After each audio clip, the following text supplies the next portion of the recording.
Una vez más, junto a ustedes para continuar el estudio de el libro de Apocalipsis. Un libro fascinante, extraordinario, que no es un misterio, como nos habían dicho, ¿verdad? Hemos podido ver texto a texto en los primeros 10 capítulos, que simplemente hay que adentrarse en el texto bíblico. Ahora vamos a entrar en el capítulo 11. Vamos a estudiar esta profecía de este capítulo, que es sumamente interesante porque recuerden que estamos viendo una continuación de los capítulos 8 y 9 del tema de las trompetas, que todavía no termina hasta el capítulo 11. Es ahora en el 11 que se da la parte final a la séptima trompeta. Por lo tanto, hubo un paréntesis en los capítulos 10 y 11. Hemos explicado el paréntesis del capítulo 10 y hoy vamos a entrar en el paréntesis del capítulo 11.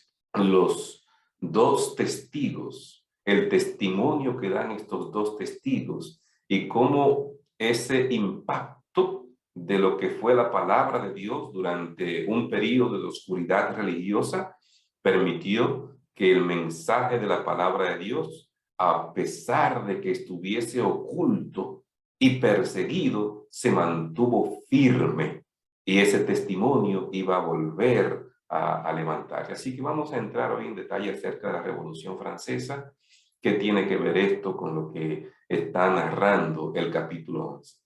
Le invito a que juntos podamos adentrarnos en los detalles específicos y extensos del capítulo 11 del libro de Apocalipsis. Los dos testigos y la Revolución Francesa. Así le hemos titulado al estudio del capítulo 11 del libro de Apocalipsis. De inmediato leemos el versículo 1 que nos dice: Entonces me fue dada una caña semejante a una vara de medir, y se me dijo: levántate y mide el templo de Dios y el altar y a los que adoran en él. Así comienza el capítulo 11 de Apocalipsis, mencionando una caña de medir. ¿Qué es una caña de medir en la Biblia?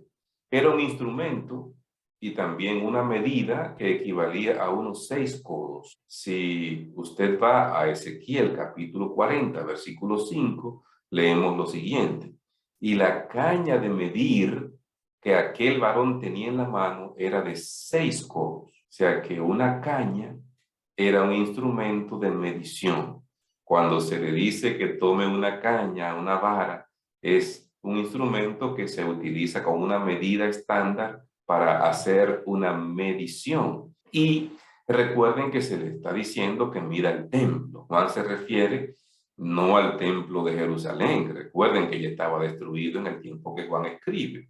Por lo tanto, lo que estamos viendo en el libro de Apocalipsis es un mandato a medir el templo celestial.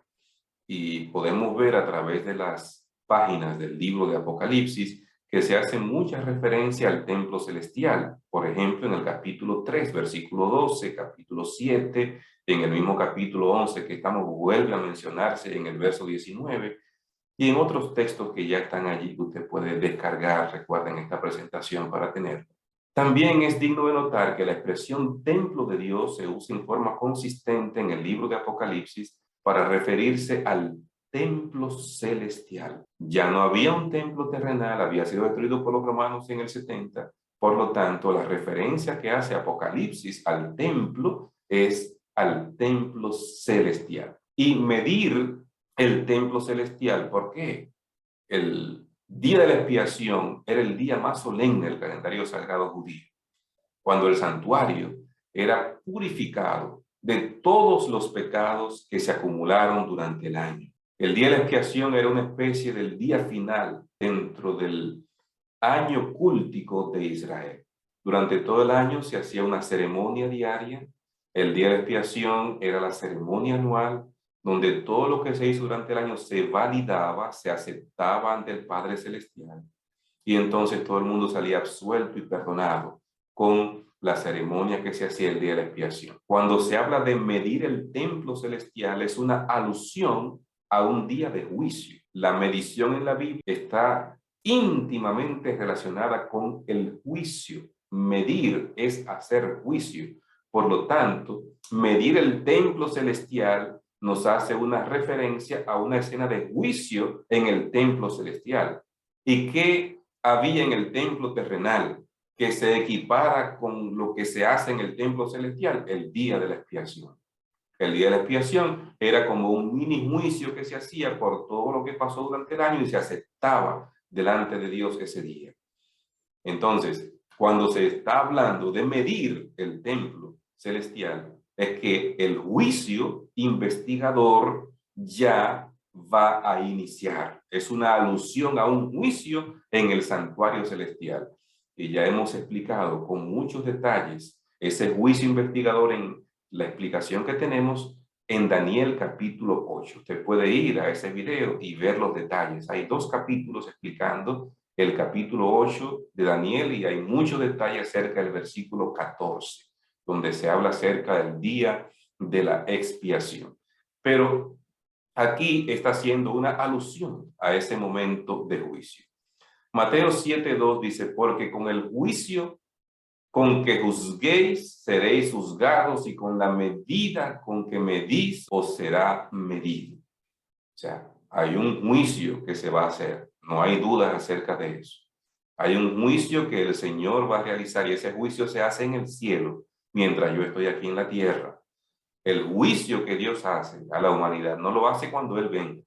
La Biblia especifica que cuando el Señor venga, viene con su galardón consigo para recompensar a cada uno conforme a sus obras.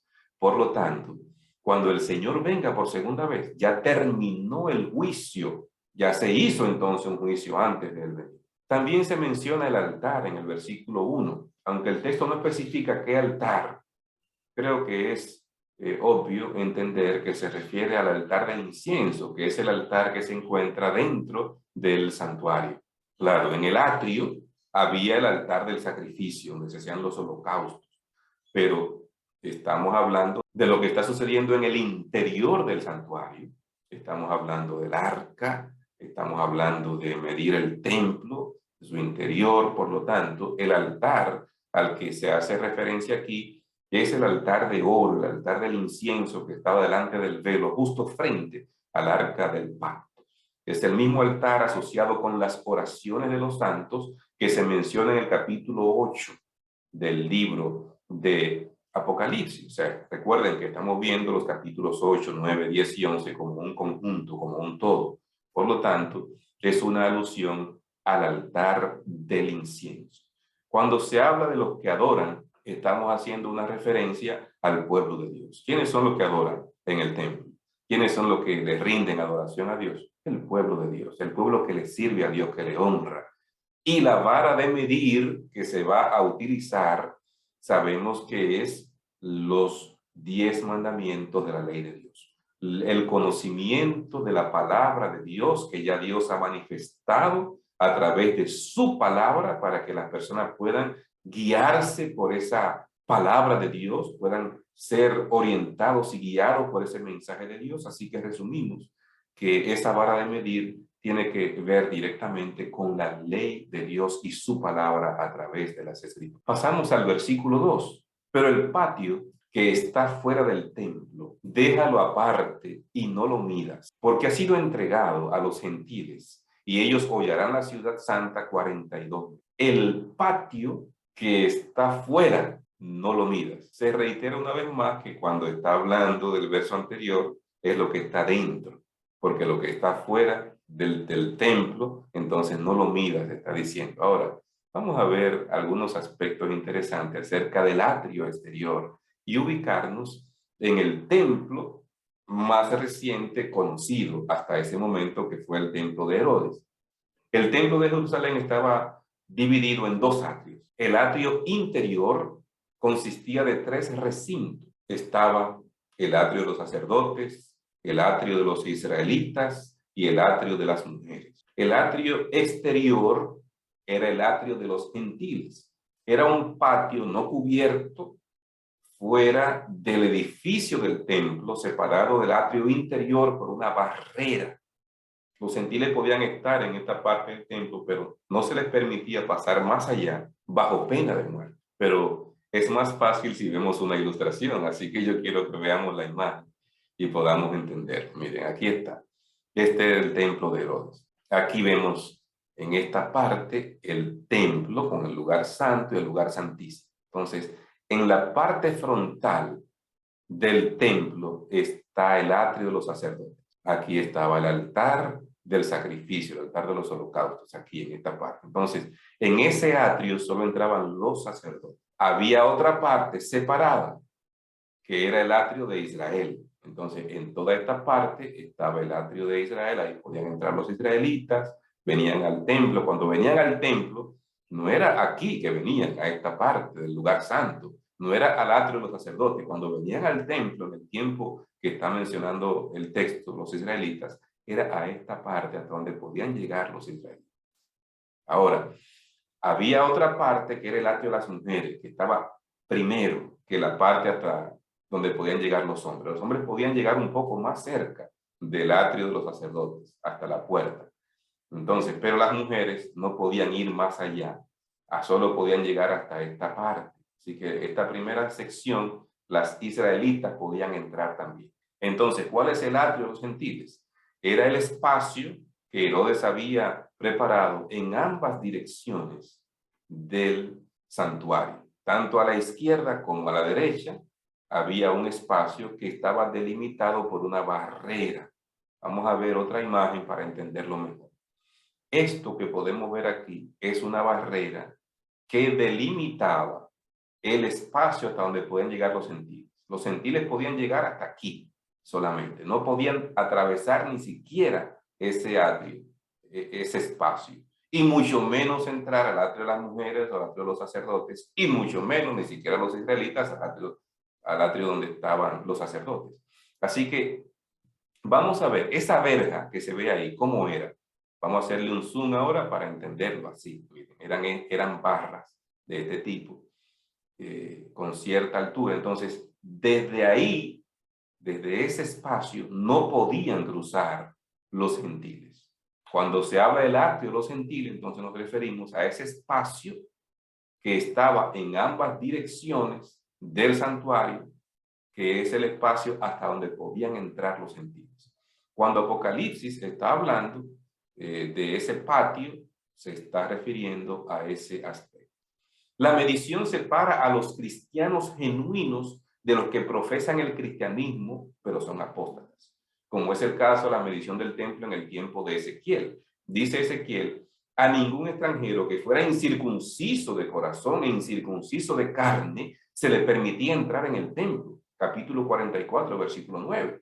Así, en la visión de Juan, los gentiles están excluidos, no pertenecen a la comunidad de los creyentes, solo se mide a los adoradores de Dios, aquellos santos cuyas oraciones ofrecidas sobre el altar de oro ascienden delante de Dios. O sea, el juicio que se hace en el cielo no incluye a los gentiles, o sea, no incluye a los que no han hecho profesión de fe por Cristo y la verdad. Eso es lo que está diciendo el texto. Y eso tiene asidero en lo que dice la Biblia. Jesús dijo en San Juan 3, el que no cree ya ha sido condenado. No hay que hacerle un juicio al que no cree, porque el que no cree ya tiene una condena, no creyó. El juicio se hace a todos aquellos que han hecho profesión de fe, y esas personas, para poder mostrar ante el trono celestial, ante los seres celestiales que no pecaron, que no son omnisapientes, poder mostrarle a ellos que esas personas que aceptaron a Cristo vivieron conforme a la voluntad de Cristo. El juicio es solamente para aquellos que han hecho profesión de fe. Por eso, en el texto está diciendo que a los gentiles no lo incluya en ese proceso de medición, o sea, en el juicio. Una exclusión similar se menciona en la última parte del libro en conexión con la medición de la Nueva Jerusalén. Vamos a ver un par de textos para que lo podamos entender bien. La Nueva Jerusalén es como el templo de la tierra nueva. Los infieles están excluidos de la recompensa de la Nueva Jerusalén y se encuentran fuera de la ciudad. Apocalipsis 21:15 dice: el que hablaba conmigo tenía una caña de medir de oro para medir la ciudad, sus puertas y su muro. Fíjense como en el capítulo 21 vuelve a hablar de una medición, una caña que está haciendo medición. ¿Y qué va a medir? La ciudad, sus puertas, su muro. En Apocalipsis, la Nueva Jerusalén es como la ciudad templo que desciende. Entonces, estamos viendo una medición en este capítulo 21. Sigue diciendo, no entrará en ella ninguna cosa inmunda o que hace abominación y mentira, sino solamente los que están inscritos en el libro de la vida del Cordero. O sea, está especificando el penúltimo capítulo de la Biblia. ¿Quiénes son los que van a entrar en la Nueva Jerusalén? Los que han hecho profesión de fe en Cristo Jesús. ¿Quién es el Cordero? Cristo Jesús. El que no hizo profesión de fe en Cristo, entonces no podrá entrar en la Nueva Jerusalén. Ahora, fíjense qué específico todavía sigue siendo el verso 15. Mas los perros estarán fuera, y los hechiceros, los fornicarios, los homicidas, los idólatras, y todo aquel que ama y hace mentira. Ahí hay una lista de personas que van a estar fuera.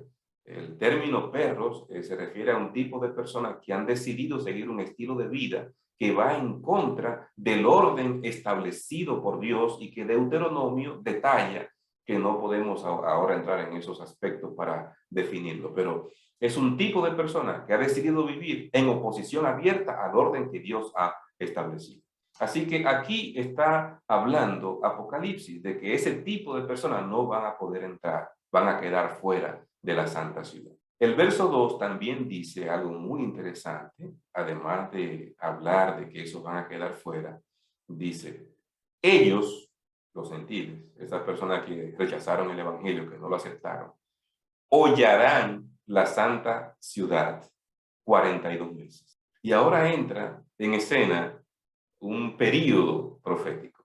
Vamos a ver qué tiene que ver ese periodo profético con hollarán la santa ciudad. Este pasaje es paralelo con Daniel 7:7, donde se describe la acción de la cuarta bestia, que dice que hollaba con sus pies las obras. Esta bestia actuaba particularmente contra los santos del Altísimo. Está hablando del poder político religioso del papado, que iba a ser una persecución contra los cristianos y que los iba a perseguir y los iba a vencer. Daniel 7:25 habla acerca de ese periodo como tiempos y la mitad de un tiempo. Entonces, ese hollarán la ciudad está hablando de esa labor, de ese cuerno pequeño que iba a perseguir al pueblo de Dios durante ese tiempo. Así que la expresión 42 meses es análoga de los 1260 días y del tiempos y medio tiempo. Es la misma expresión que aparece 7 veces en la Biblia. ¿Dónde están esas 7 menciones a este periodo de tiempo en las Escrituras? Como 42 meses aparece en el capítulo 11, versículo 2, y lo vamos a ver otra vez en el capítulo 13, versículo 5. Como 1260 días aparece en Apocalipsis capítulo 11, versículo 3, en Apocalipsis capítulo 12, versículo 6. Y como tiempos y la mitad de un tiempo aparece en Apocalipsis 12:14, en Daniel 7:25 y en Daniel 12:7. Ahí están las 7 menciones que aparecen sobre ese periodo, que es el mismo periodo de 1260 días, 42 meses o tiempos y medio tiempo. Lucas 21:24. Y caerán a filo de espada, y serán llevados cautivos a todas las naciones, y Jerusalén será hollada por los gentiles hasta que los tiempos de los gentiles se cumplan. O sea, fíjense cómo Lucas 21 está hablando de el mismo aspecto. Será hollada por los gentiles. Jerusalén haciendo alusión aquí al pueblo de Dios. Entonces, ¿qué más dice? Hasta que los tiempos de los gentiles se cumplan. Cuando habla de tiempos, entonces está haciendo una alusión a ese periodo de 42 meses, que es el periodo del dominio del papado, que ya hablamos, que empieza cuando son finalmente expulsados de Roma los ostrogodos en el 538 y que se extiende por 1260 años hasta 1798. Ese es el periodo del dominio papal. Desde el 538, cuando Virgilio I sube con poder civil y religioso hasta el 1798, cuando Pío VI es tomado preso por el general Berthier, general de Napoleón Bonaparte. Así que los 42 meses se refiere a ese periodo de 1260 años. Y daré a mis 2 testigos, y ellos profetizarán por 1260 días vestidos de cilicio. Daré a mis 2 testigos y ellos profetizarán. ¿Quiénes son los 2 testigos? Jesús dejó claro que el Antiguo Testamento da testimonio de él. Recuerden, escudriñáis las Escrituras porque a vosotros parece que ya tenéis la vida eterna, y ellas son las que dan testimonio de mí, le dijo Jesús a los líderes religiosos de su tiempo. Del mismo modo, el Nuevo Testamento da testimonio de la vida, la obra y la palabra de Jesús, y de su muerte expiatoria y su ministerio posterior a la resurrección a favor de su pueblo. Cuando hablamos de los 2 testigos, entonces nos estamos refiriendo a la Biblia como un todo. El Antiguo Testamento como un testigo y el Nuevo Testamento como otro testigo. El conflicto de los siglos lo describe de esta manera. Estos 2 testigos representan las escrituras del Antiguo Testamento y del Nuevo. Ambos son testimonios importantes del origen y del carácter perpetuo de la ley de Dios. Ahí está. El conflicto de los siglos, página 302. Los 2 testigos a los que se refiere Apocalipsis capítulo 11 son la palabra de Dios, Antiguo y Nuevo Testamento. Apocalipsis 1:2 dice que ha dado testimonio de la palabra de Dios y del testimonio de Jesucristo y de todas las cosas que ha visto. Apocalipsis 1:9, yo, Juan, hermano y copartícipe vuestro en la tribulación y en el reino y en la paciencia de Jesucristo, estaba en la isla de Patmos por causa de la palabra de Dios y el testimonio de Jesucristo. Fíjense la relación siempre, la palabra de Dios y el testimonio de Jesucristo, lo mismo que decía en el versículo anterior. Así que cuando hablamos de los 2 testigos, los que dan testimonio son la palabra de Dios. Estos 2 testigos, sigue diciendo el verso 4, son los 2 olivos y los 2 candeleros que están en pie delante del Dios de toda la tierra. Estos 2 testigos son los 2 olivos. Ahora hace una alusión a Zacarías capítulo 4.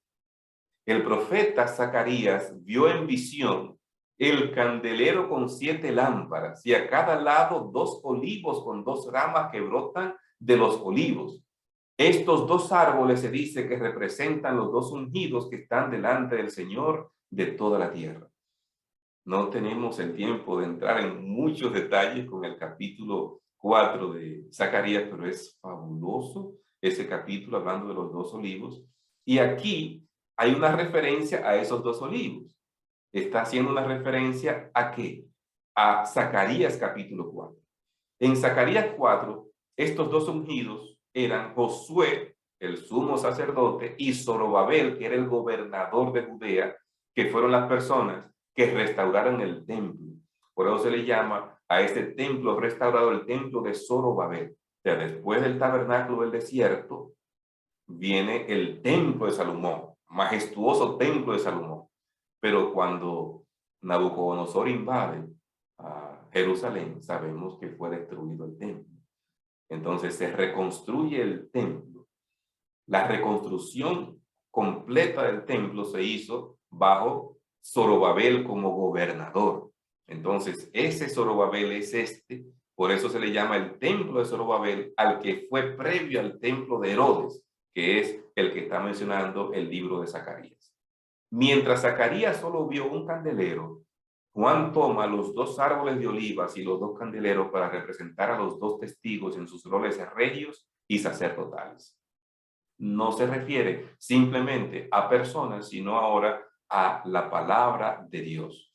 Recuerdan que la visión que ve Zacarías, él ve 2 olivos, 2 árboles de olivo, y en lugar de ver que se hace un proceso con la planta y demás, él lo que ve es que salen 2 conductos a través del cual el aceite sale directamente del árbol de olivo a un recipiente. y del recipiente va directamente a alimentar las lámparas del candelabro. Recuerdan que el candelabro era alimentado con aceite de oliva para arder y mantener dentro del santuario. Entonces, lo que está viendo Zacarías es esto que estamos viendo en esta imagen. Dos árboles de olivo, dos conductos a través del cual pasa directo el aceite a la lámpara para que nunca se interrumpa el conducto del combustible que necesita la lámpara para arder. Todo eso era un símbolo del Espíritu Santo y cómo Dios iba a estar guiando y dirigiendo a su pueblo a través de sus líderes. Pero eso es fruto de otro estudio. Pasamos ahora al versículo 5. Si alguno quiere dañarlos, sale fuego de la boca de ellos y devora a sus enemigos. Y si alguno quiere hacerles daño, debe morir él de la misma manera. Está hablando de los dos testigos y está dando algunos detalles de los dos testigos. Está diciendo ahora que si alguno quiere dañar a estos dos testigos, sale fuego de la boca de ellos. ¿A qué se refiere esto? He visto algunas ilustraciones que las personas quieren hablar de que son Elías y son Moisés, y entonces presentan a estos líderes sacando fuego. Por favor, es un símbolo lo que estamos viendo en Apocalipsis capítulo 11. Así que está hablando aquí de la palabra de Dios. Los dos testigos son el Antiguo y el Nuevo Testamento. Entonces, ¿por qué dice que sale fuego de la boca de ellos? Y si alguno quiere dañarlo, debe morir. Entonces, sigue diciendo el verso 6 para completar la descripción.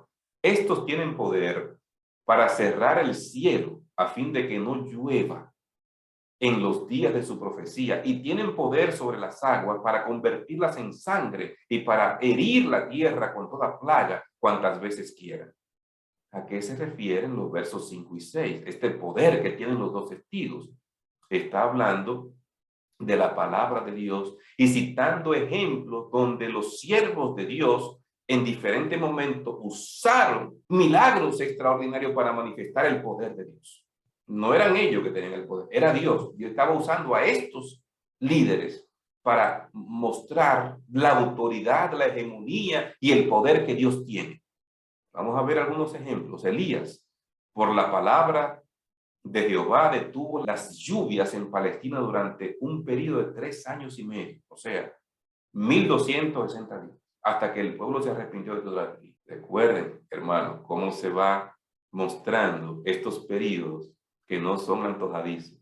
El Señor fue a través de diferentes momentos utilizando símbolos en el Antiguo Testamento que después siguió utilizando en las profecías de Daniel y en Apocalipsis. Así que cuando se detuvo la lluvia fue por 1260 días, ¿sí? 3 años y medio sin llover. Entonces, lo que está diciendo Apocalipsis es una alusión a lo que hizo Elías con el poder de Dios. En otra ocasión, el mismo profeta hizo descender fuego del cielo para devorar a las tropas enemigas que querían arrestarlo. Mandaron a un equipo con 50 a arrestar al profeta. Si yo soy siervo de Dios, que descienda fuego y te consuma a ti y a tus 50. Y así fue. Y eso pasó más de una vez. Ustedes tienen allí el texto, pueden buscar los detalles acerca de eso. O sea, estamos hablando de el poder de la palabra de Dios. No es Elías que tiene ese poder, es Dios. Entonces, Elías es el instrumento que Dios está usando para manifestar que Él es el Dios verdadero y no los dioses idólatras a los que Israel se había postrado. Elías también empleó una plaga para detener la influencia de una de las hijas de Jezabel que se había casado con Joram, rey de Judá. Allí se ve una plaga que el Señor envía justamente. Segunda de Crónicas, capítulo 21, se puede ver una descripción acerca de esto. La conversión de las aguas en sangre, también que ocurrió bajo el ministerio de Eliseo en Segunda de Reyes, capítulo 3, verso 21 al 24. Recuerden, un espejismo donde ellos vieron que se convirtió, todo el desierto estaba lleno de sangre. Cuando ellos vieron, pero entonces es que ya pasó aquí una desgracia, vamos a ir contra ellos. Y cuando el ejército vino, contrario, pensando que estaban ellos ya muertos por la sangre que vieron, entonces allí el ejército de Israel se levantó y pudo obtener esa victoria. O sea, cómo estos diferentes momentos bajo el ministerio profético de Elías, de Eliseo, nos presentan la autoridad que tiene la palabra de Dios. Así que cuando estamos hablando de que los dos testigos son el Antiguo y Nuevo Testamento, lo que está haciendo alusión a Apocalipsis, capítulo 11, versos 5 y 6, es a esa autoridad de la palabra de Dios, a ese poder que tiene la palabra de Dios. El mensaje de Dios se presenta en el Apocalipsis como la palabra de Dios y el testimonio de Jesús. Así es como se menciona el mensaje de Dios en Apocalipsis. En el Antiguo Testamento, la palabra de Dios, por medio de Moisés, trajo incluso las plagas de Egipto, y una de las plagas se convirtió el agua en sangre. Por lo tanto, cuando habla acerca de ese tipo de cosas, es la autoridad de la palabra de Dios. En Jeremías 5:14, la palabra de Dios es como un fuego en la boca de Jeremías. Es digno de notar que el final del Apocalipsis presenta una amenaza a cualquiera que altera las palabras de la profecía anterior. Si alguno añade, van a venir sobre él las plagas, las 7 plagas que menciona este libro. Y si alguno le quita, su nombre será quitado del libro de la vida. O sea, la palabra de Dios tiene autoridad, tiene poder. Los dos testigos que menciona haciendo esto, si alguno quiere dañarlo, sale fuego. Está haciendo alusión a la autoridad y al poder que tiene la palabra de Dios y cita ejemplos que ya hemos visto en el Antiguo Testamento.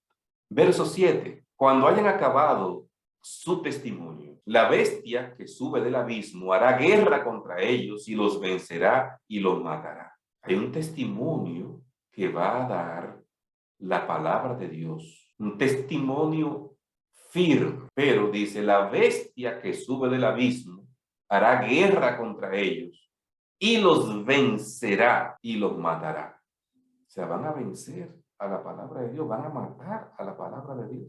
Y sus cadáveres estarán en la plaza de la gran ciudad, que en sentido espiritual se llama Sodoma y Egipto, donde también nuestro Señor fue crucificado. Estos dos versículos, 7 y 8, está hablando del ataque que viene contra el testimonio de la palabra de Dios. Vamos a ver los detalles. La bestia que sube del abismo, dice el versículo 7. ¿Quién es la bestia que sube del abismo en el capítulo 11 de Apocalipsis? Dice, para que podamos ubicarnos bien, que en sentido figurado se llama Sodoma y Egipto. ¿De qué es Sodoma símbolo? De la degeneración moral. ¿Qué había en Sodoma? Homosexualidad. Entonces había una degeneración moral en Sodoma. Pero también dice Egipto. ¿De qué es símbolo Egipto? Del ateísmo. ¿Recuerdan cuando Moisés va donde el faraón? ¿Quién es Jehová para que yo deje ir a este pueblo? Desconoce quién es Dios. Entonces, Egipto está tomado en Apocalipsis 11 como símbolo del ateísmo y Sodoma está tomada como símbolo de la degeneración moral. Entonces hay una nación que va a combinar estos dos elementos, la degeneración moral y el ateísmo, y va a usarlos contra la palabra de Dios. ¿Qué nación es esta? Definitivamente que nos referimos a Francia, en el contexto de la Revolución Francesa. ¿Qué sucedió en Francia? Es donde también, ¿qué sucedió en Francia? En Francia se cumplió este rasgo de la profecía, donde dice, en donde también el Señor fue crucificado. En ningún otro país se había desarrollado tanto el espíritu de enemistad contra Cristo. Estamos hablando de los seguidores de Cristo, porque el que toca a los seguidores de Cristo toca a la niña de los ojos de Dios. Así que cuando se ataca al pueblo de Dios, se está atacando directamente a Cristo, a su pueblo. En ninguno había hallado la verdad tan acerba y cruel oposición. En la persecución con que Francia afligió a los que profesaban el evangelio, crucificó también a Cristo en la persona de sus discípulos, de sus seguidores. ¿Qué es lo que sucedió con esa revolución francesa? No fue solamente una revolución social y política. Es que hubo un ataque tenaz contra todo lo que era religión. Terrible fue lo que sucedió durante la Revolución Francesa en Francia, durante el reinado del terror, así se le conoce también en la historia se quemaron y destruyeron en actos públicos miles de Biblias y objetos religiosos. Entonces, cuando habla allí de que matan a los testigos, es una alusión a esta destrucción de Biblias que hubo en Francia en el contexto de la Revolución Francesa. Una de las ceremonias de aquel tiempo de locura no tiene igual por lo absurdo combinado con lo impío. Las puertas de la convención se abrieron de par en par para dar entrada a los músicos de la banda que precedía a los miembros del cuerpo municipal que entraron en solemne procesión, cantando un himno a la libertad y escoltando como objeto de su futura adoración a una mujer cubierta con un velo, a la cual llamaban la diosa de la razón. Así traían a esta mujer, la diosa de la razón. Ahí está la historia que registra cómo fue todo este proceso. Cuando llegó esta al lugar que le estaba reservado, le fue quitado el velo con gran ceremonial y se le dio asiento a la derecha del presidente, reconociendo todos ellos en ella a una bailarina de la ópera. A esta mujer rindió público homenaje la Convención Nacional de Francia, considerándola como la representación más perfecta de la razón que ellos veneraban. El 21 de enero de 1793 es ejecutado el rey Luis XVI. Luis XVI era el rey. Ellos se opusieron tenazmente a una monarquía. Ellos establecieron una república otra vez, con su Congreso y su Senado y esos detalles. Entonces, ¿qué aconteció? Luis XVI fue arrastrado a la guillotina, forcejeando con sus carceleros y verdugos que lo sujetaron fuertemente en la temible máquina hasta que cayó sobre su cuello la cuchilla y separó de sus hombros la cabeza que rodó sobre los tablones del cadalso. En la guillotina fue decapitado el que hasta ese punto había sido el rey de Francia. La Revolución Francesa trastornó no solo a Francia, trastornó a toda Europa y fue tomada como inspiración para otros países del mundo. Pero lo que sucedió allí fue terrible, porque se apoderó de estas personas un espíritu fuera de todo control, descontrolados hasta el extremo. No solo quemaron la Biblia, quemaron a las personas que predicaban la Biblia, destruyeron a las personas. Hubo tantas muertes y destrucción y se desenfrenó el país a un grado extremo. Durante la Revolución, en 1793, el mundo oyó por primera vez a toda una asamblea de hombres nacidos y educados en la civilización, que se habían arrogado el derecho de gobernar a una de las más admirables naciones europeas, levantar unánime voz para negar la verdad más solemne para las almas y renunciar de común acuerdo a la fe y a la adoración que se deben tributar a Dios. Francia ha sido la única nación del mundo acerca de la cual consta en forma auténtica que fue una nación erguida en rebelión contra el autor del universo. Muchos blasfemos, muchos infieles hay y seguirá habiendo en Inglaterra, Alemania, España y en otras partes. Pero Francia es la única nación en la historia del mundo que por decreto de su asamblea legislativa declaró que no hay Dios, cosa que regocijó a todos los habitantes de la capital. Y entre una gran mayoría de otros pueblos cantaron y bailaron hombres y mujeres al aceptar el manifiesto. Su asamblea decretó que no hay Dios. Y cuando no hay Dios y no hay control moral, hay un desenfreno de las pasiones humanas. Y eso es lo que vino como consecuencia en Francia. Y por eso se desenfrenaron las pasiones humanas a grado extremo.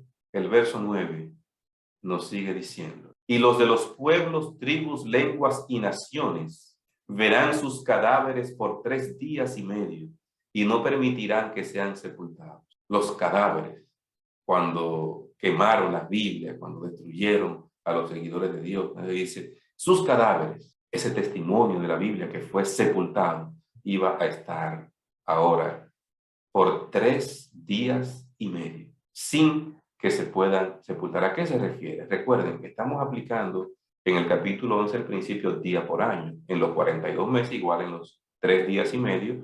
Si aplicamos el principio día por año, que nos da la Biblia en Ezequiel 4:6 y en Números 14:34, entonces esos 3 días y medio representan 3 años y medio. Esos 3 años y medio es el periodo en que la religión fue abolida en Francia.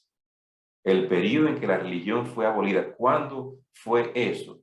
Eso comenzó el 10 de noviembre de 1793 hasta el 17 de junio de 1797.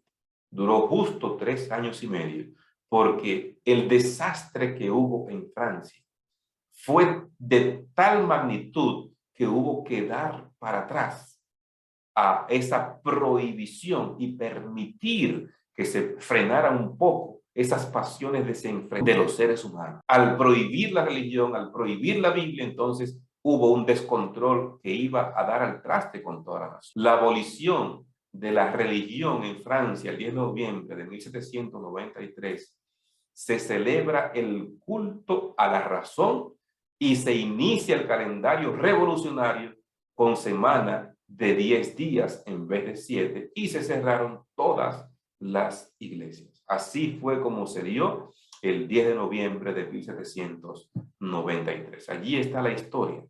Durante el reinado del terror, decenas de miles de seguidores de Dios, de la Biblia, fueron muertos durante ese periodo. Tener una Biblia era un signo de muerte.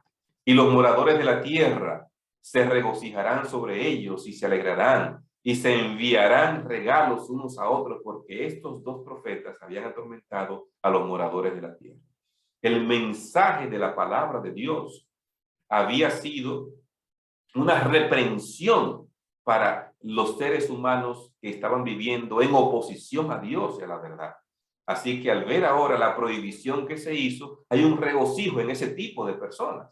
En esos reyes, en esos líderes, hay un regocijo y una alegría y celebran que se prohibió la Biblia, que ya no hay quien nos controle, que podemos hacer lo que nosotros quisiéramos.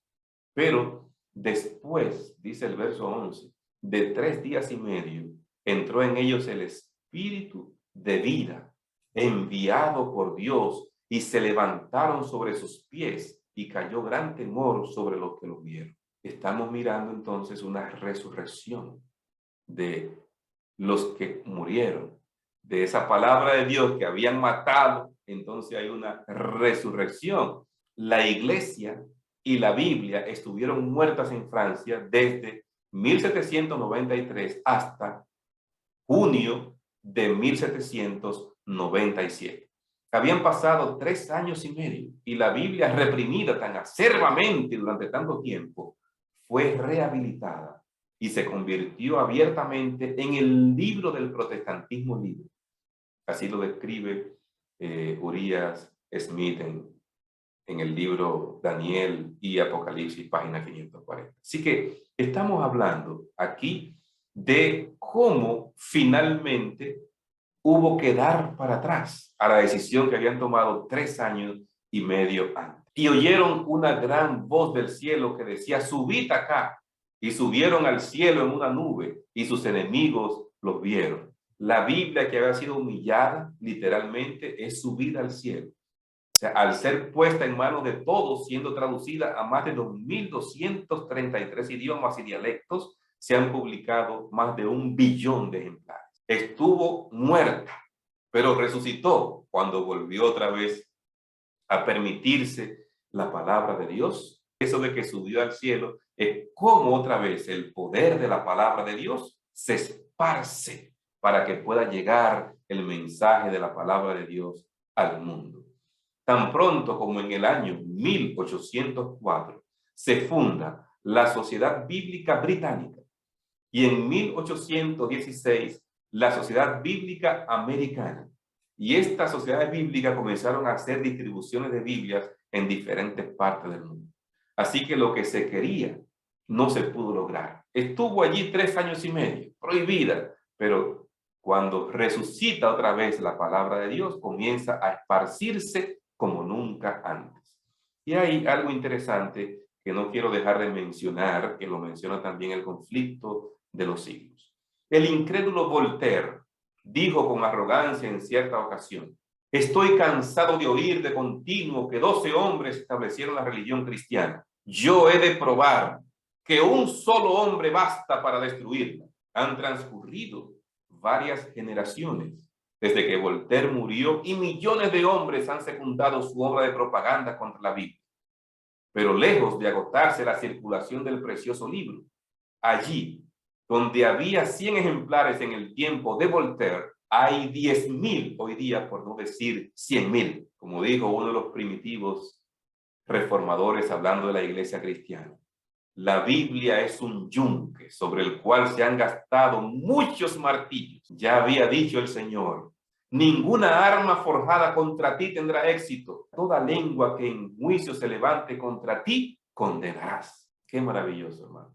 Entender de forma clara cómo la palabra de Dios se levantó después de la prohibición que hubo y se ha esparcido por todo el mundo.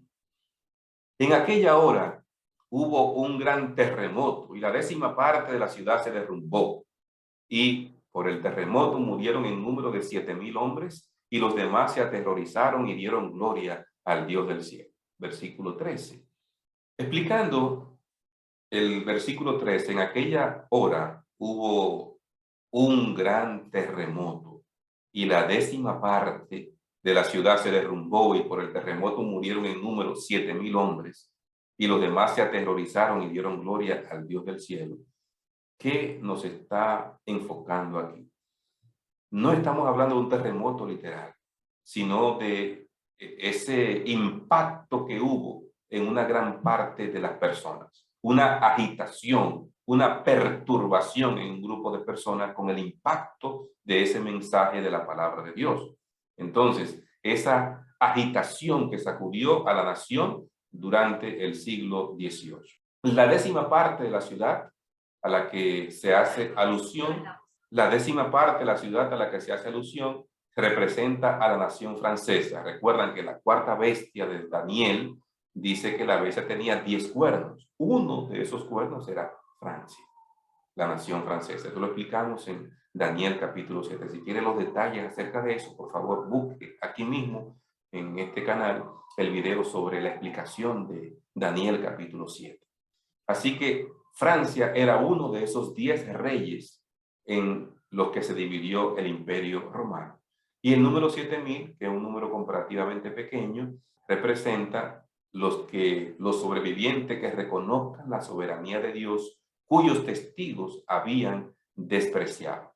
Así que el número 7.000 no es literal, es un número simbólico, como simbólico fue, yo tengo 7.000 que no han doblado sus rodillas ante Baal.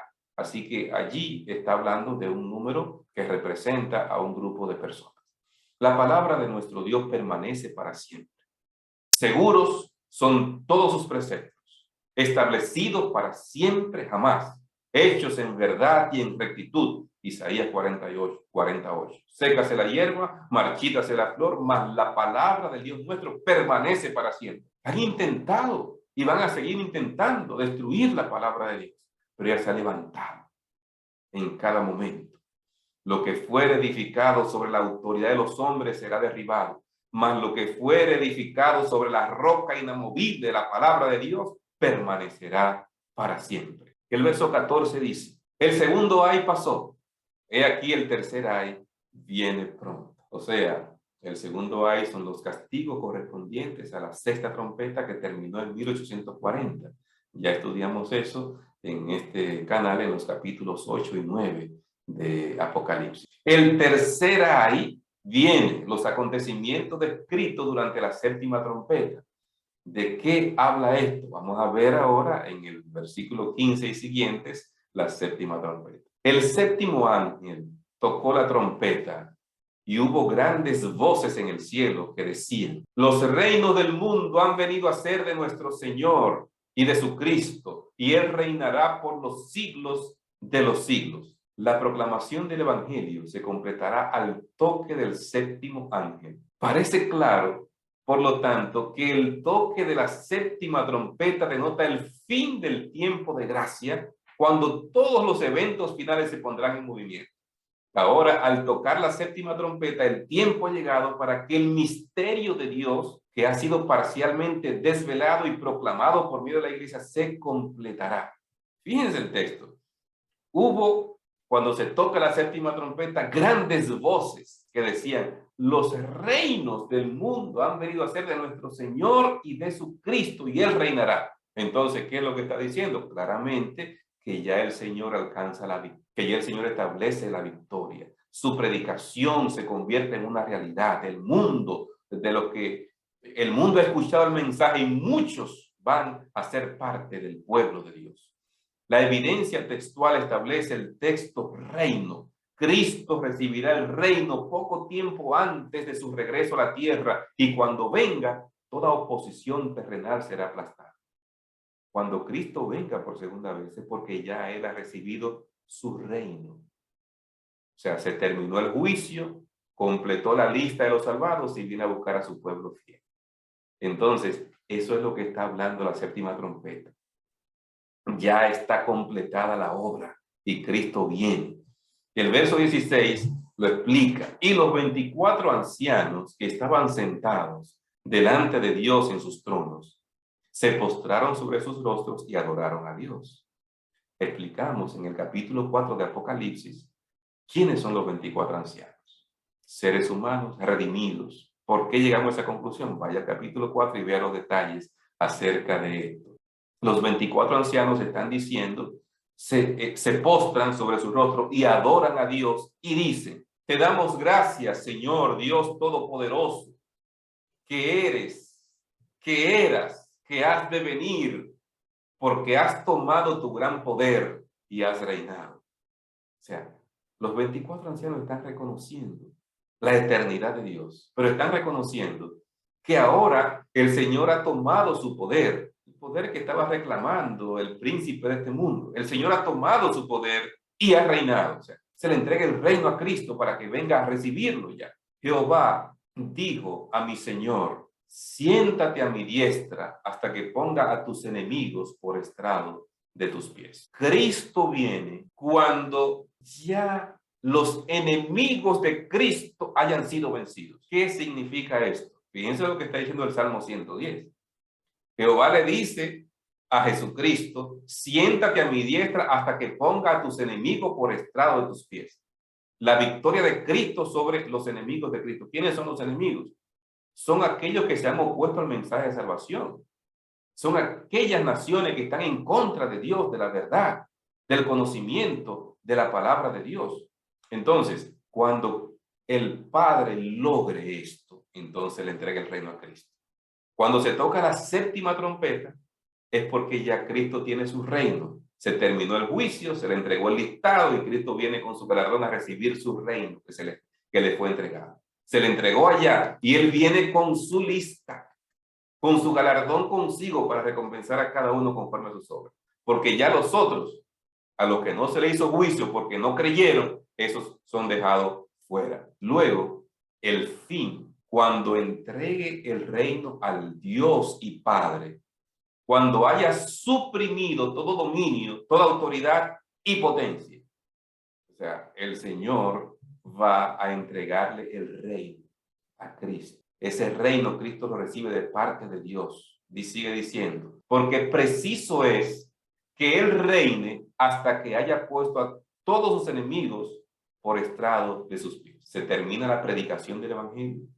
Todo el que iba a aceptar a Cristo lo ha aceptado, y todo aquel que lo rechazó está simplemente en el patio afuera. No hay que tomarlo porque rechazaron el ofrecimiento, la gracia de Dios y de la salvación. Y el 18 dice: y se airaron las naciones, y tu ira ha venido, y el tiempo de juzgar a los muertos, y de dar el galardón a tus siervos, los profetas, a los santos y a los que temen tu nombre, a los pequeños y a los grandes, y de destruir a los que destruyen la tierra.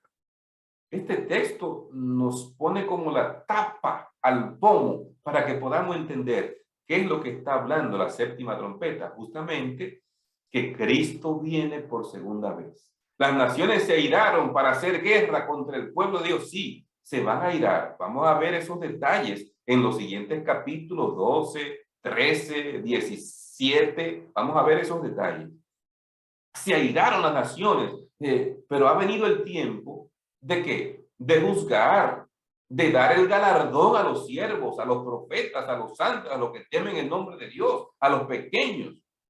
Pero el Señor va a destruir a los que destruyen la tierra, a esos que se han opuesto a Dios, a la verdad. Ya llegó el momento de que el Señor haga juicio final contra ese grupo de personas. Así que la ira que caracteriza a las naciones contra el pueblo de Dios ahora tiene una respuesta de parte de Dios. La ira de Dios se manifiesta contra esos que están contra los hijos de Dios. Y el último versículo para concluir este capítulo. Y el templo de Dios fue abierto en el cielo, y el arca de su pacto se veía en el templo, y hubo relámpagos, voces, truenos, un terremoto y grande granizo. Así que se ve ahora el arca del pacto en el templo de Dios, en el cielo, para que no haya ninguna duda, que es al templo celestial al que se está refiriendo. Cristo está intercediendo en el santuario celestial y desde allí vendrá. Se ve el arca. ¿Cuándo es que se veía el arca? Cuando concluía el servicio en el lugar santísimo. Así que terminó Cristo su labor en el lugar santísimo, sale del lugar a buscar a su pueblo fiel, ya con el resultado del juicio. Y viene Cristo. Por eso se ve el arca allí en el pacto. Pero también hay un elemento más que debemos tomar en cuenta al Dios mostrar esta arca allí. El arca del pacto era un recordativo a Israel del amor leal de Dios durante su peregrinación por el desierto y sus batallas. Por eso se llevaba el arca a las batallas. Ahora, en Apocalipsis 11:19, es un recordativo al pueblo de Dios del tiempo del fin, de su amor y de la promesa del pacto de estar con ellos a través de todas las pruebas que experimentarán en el periodo final de la historia de este mundo. Sí, se van a irar las naciones, van a perseguir a los hijos de Dios, pero el Señor le está diciendo a través de símbolos que así como estuvo con Israel y los protegió, así va a estar con su pueblo y los va a proteger. Porque Apocalipsis dice, pelearán contra el Cordero y el Cordero los vencerá, porque Él es Señor de señores y Rey de reyes, y los que están con Él son llamados y elegidos y fieles. Gloria a Dios. Mis amados, ese Cordero contra el que pelean también es el león de la tribu de Judá. Van a pelear contra el Cordero, pero pelear contra el Cordero es pelear contra el Rey de reyes y el Señor de señores. Y Él y los que están con Él van a ser más que vencedores. Tú y yo somos llamados a estar de parte del Cordero, para que cuando haya ese pleito contra los hijos de Dios, no es contra mí que pelean. ¿Quién soy yo? Es contra el Cordero. Y ese Cordero es el que va a vencer. Que Dios te bendiga. Que tú y yo estemos de parte de la justicia, de la verdad, del Cordero, de Dios, para que sea ese Cordero que nos defienda y pelee por nosotros. Que Dios te bendiga.